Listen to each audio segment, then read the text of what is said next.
The ex-librarians didn't know their work would come in handy when they broke the seal on King Hop's tomb and met an Egyptian dandy. Reverse the curse, reverse the curse. What could be worse? Go call a hearse. Let's hear Fox first. To reverse the curse, reverse the curse. Now let's hop to it.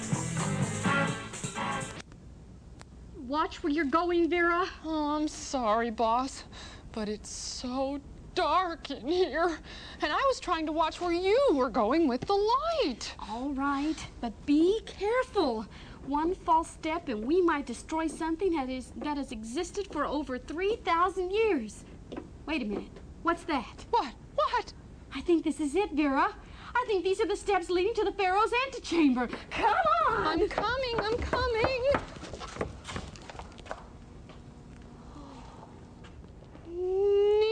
Neato-redo. Neato-redo?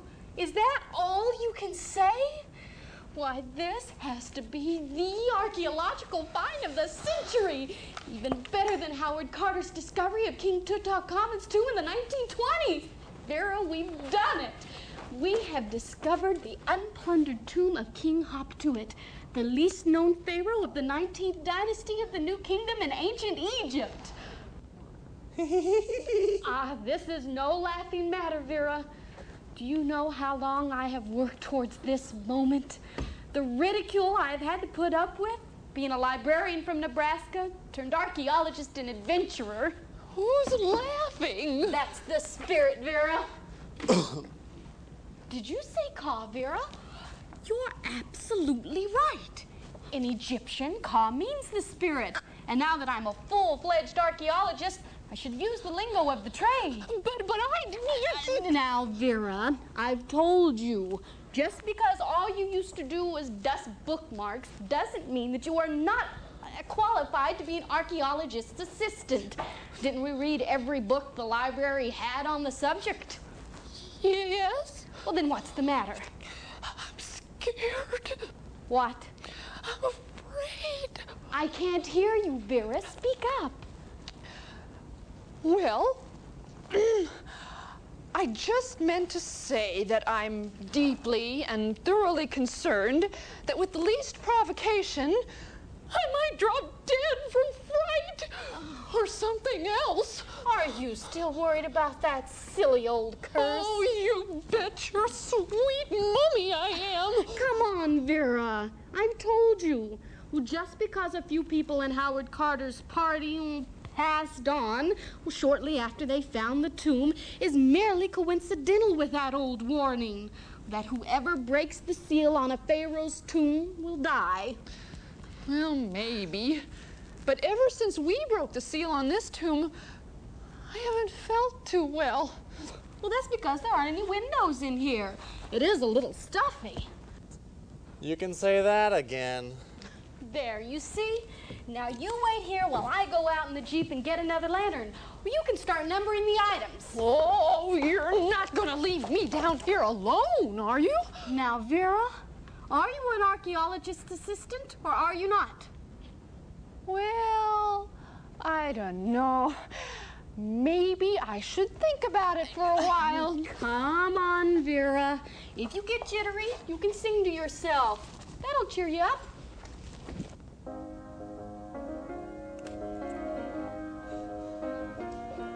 When the sky above you turns dark and full of clouds, and that old north wind begins to blow,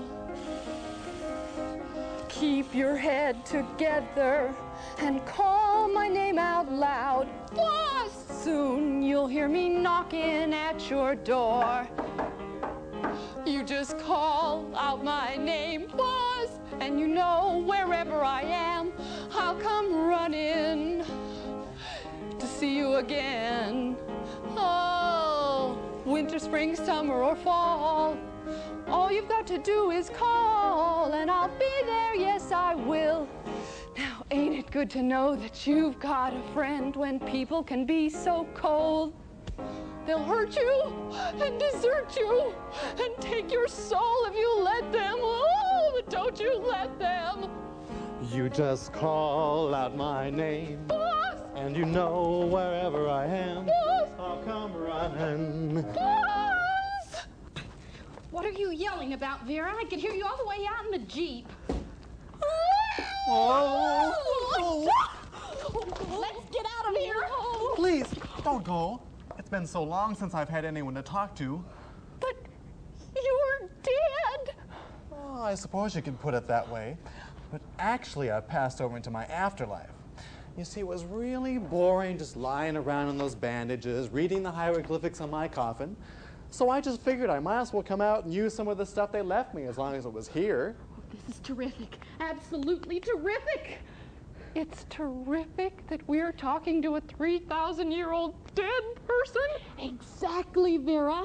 How many people do you know who have found a talking mummy? We'll be famous.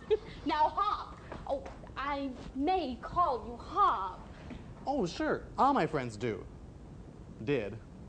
Well, you'll be famous too. King Hop Tuit, the world's only living mummy. And you'll be rich. But I already am. Oh, well, will you come with us in the name of science then? Oh, I can go. But I'm not so sure about you two. And why not? Well, you were right about one thing. There is a curse on this tomb. A curse? Oh, I knew it. I knew it. But no, we had to come barging in where we don't belong. What does this curse say? Well, I'm not quite sure. You see, my Uncle Read-a-Book was my chief scribe, and he took care of all that stuff. Please, try to remember. What difference does it make? We're doomed. Well, it went something like, "Whomsoever tramples this sacred ground," or something like that, "shall not survive the year." Mama? Unless... Unless what? Oh, give me a break, will ya? It's not like I heard this just yesterday. Sorry, take your time. Oh, I don't seem to remember much more. Except it had something to do with literature. My Uncle Read-a-Book was a real nut about it. Well, I used to be a librarian. Maybe I could figure it out if you could remember more of it. You just call out my name, my artifact. Oh, I really like that song. Of course, we mostly had songs in the oral tradition in my day. Writing was the latest craze, but there still weren't too many individual authors like the person who wrote the poem in that song. Oral and written traditions. Why, those are the two major types of literature. You know about that? Of course. Ours was a very advanced society. And my uncle was a real strict teacher. Oral literature has stories that have been handed down in cultural groups by word of mouth, and they are told out loud, while written literature has stories that have usually been written by only one author, like the person who wrote that song we sang. Who was it? Carole King, who can look forward to writing many more songs over the years. Well, do you suppose that the curse has something to do with oral and written traditions? Oh, could be. I'm a little rusty on old Egyptian songs, though. Do you know an oral song we can sing? Well, I've been working on the railroad down in the valley. Down in the valley. That sounds like a good one. Well, now this one was handed down by the pioneers in the western United States about 100 years ago. Who are now all dead. Oh, I'm going to go out and look at the sunset. It might be my last. The United States. What an exotic name. It sounds so primitive and exciting. Have you ever been there? Why, Vera and I come from that primitive and exotic place. That's funny. I never thought of it like that. I always thought Egypt was an exotic place. Now that's funny. Will you sing that song from your exotic pioneers? Why, I would be happy to, huh? Down in the valley, valley so low, hang your head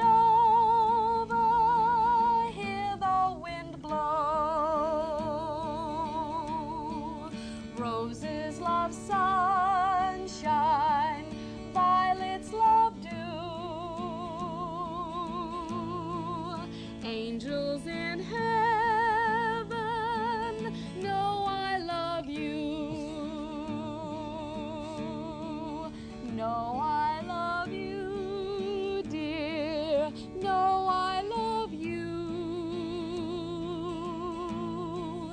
Angels in heaven know I love you. Will you be mine, dear? Will you be mine? Answer this question. Will you be mine? Down in the valley, valley so low, hang your head over, hear the wind blow. Hear the wind blow, dear, hear the wind blow. Hang your head over, hear the wind blow.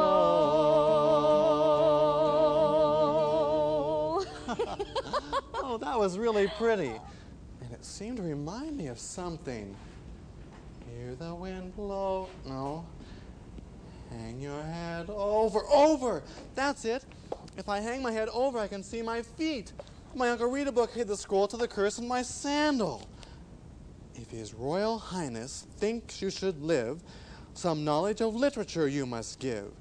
The clues are in the elements of oral and written. Start with the hieroglyphics by the Egyptian kitten.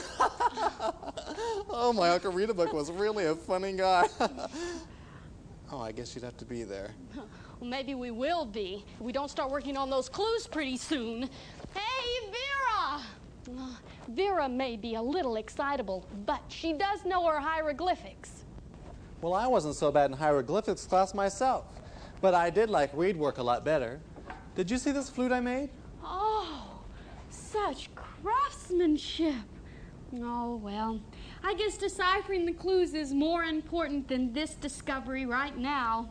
Fame and fortune will have to wait till we find out whether we're going to live or not.